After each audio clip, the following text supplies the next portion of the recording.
Not enough evidence. Let's talk to the judge. Judge Andrew Napolitano is here. He's our senior judicial analyst here at Fox News. You know, at the time, he said there wasn't enough evidence to prove anything. Well, usually the way this works is a grand jury, if it chooses to indict, then the prosecutors roll the dice, put it before a jury of your peers, bring all the evidence out you have it, let the jury decide. Right, right. You know, this is a real head scratcher, and as we were talking during the break, Shep, I have not seen this in my career. Maybe this will happen in my personal career. Maybe this will happen once in a lifetime. That's how unusual it is, that a grand jury will indict someone for a crime involving death, a form of homicide, and the prosecutor will not prosecute. Normally, the prosecutor would not present evidence to the grand jury unless the prosecutor really believed that the people against whom the evidence was presented committed the crime and that the prosecutor had enough evidence with which to obtain a conviction. You just wouldn't go to a grand jury with anything less than that. Now, he was under tremendous political pressure at the time.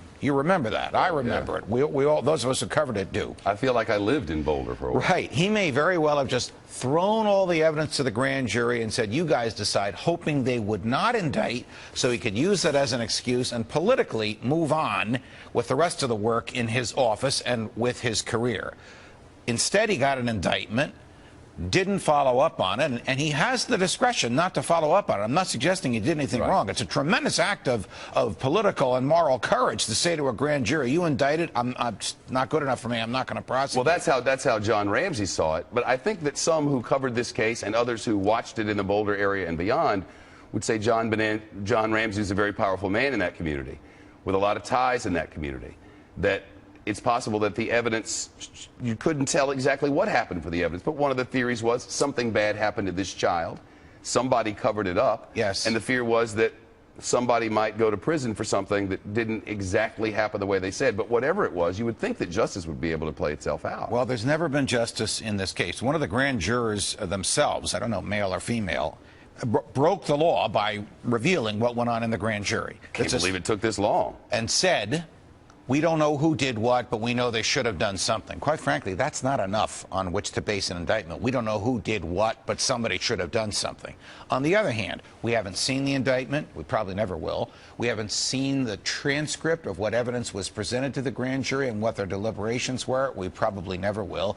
It is presumably a valid indictment that the DA told us decided not to reveal to anybody, still not saying whether or not it ever existed, but one of his assistants said, former assistants, yes, it did exist.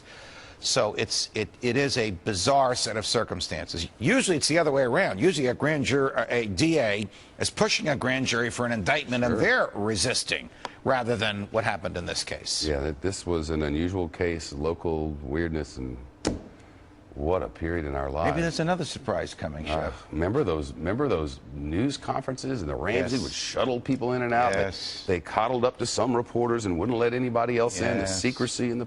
Yeah, some nut job confessed to this a few years ago. They locked him up for a week, and then they realized the confession was absurd, and they let him go. This case just keeps going on and on and on. Unbelievable. Judge, thank you. You're welcome.